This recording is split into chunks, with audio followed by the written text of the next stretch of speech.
July 14th, 1947. Dear Mama, I know you know what happened today at 6 a.m. 12 years ago. How could you not? It was the day we came and you left. But I don't want to be sad today. I want to be happy and tell you everything. I'll start at the beginning. You probably already know what I'm telling you, but maybe you don't. Maybe you haven't been watching. I like turning 12 so much already.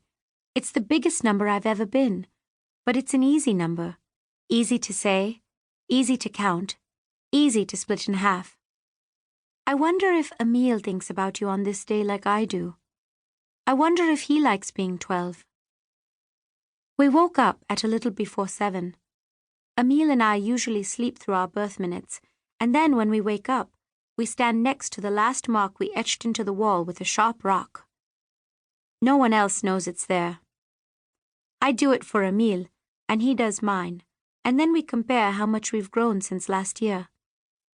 Emil has finally caught up with me. Papa says someday Emil will tower over all of us. That's hard to imagine.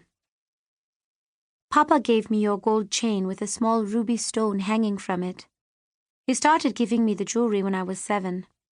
Now I have 2 gold bangles, 2 gold rings, small emerald and gold hoop earrings, and the ruby necklace.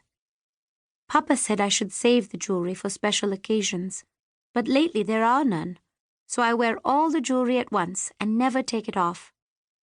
I don't know where he keeps all of it, but each year on my birthday, another piece appears at my bedside, in a dark blue velvet box with gold trim.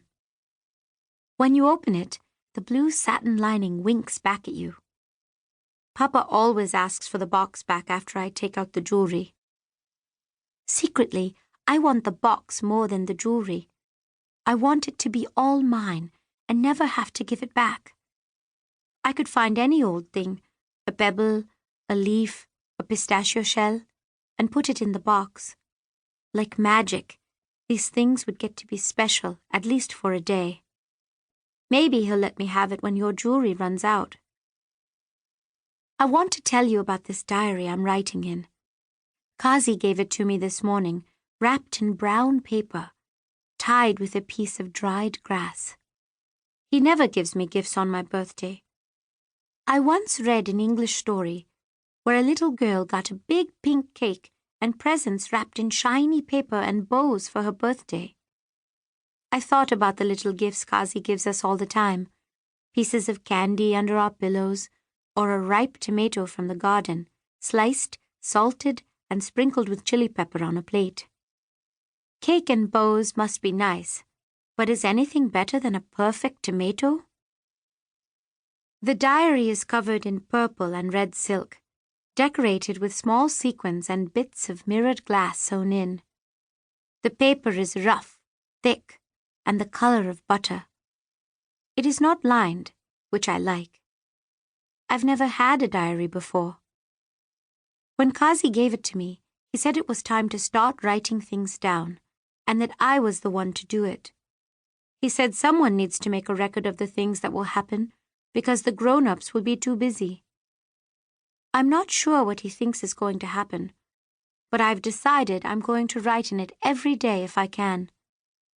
I want to explain things to you as if I'm writing a storybook, like the Jungle Book, except without all the animals.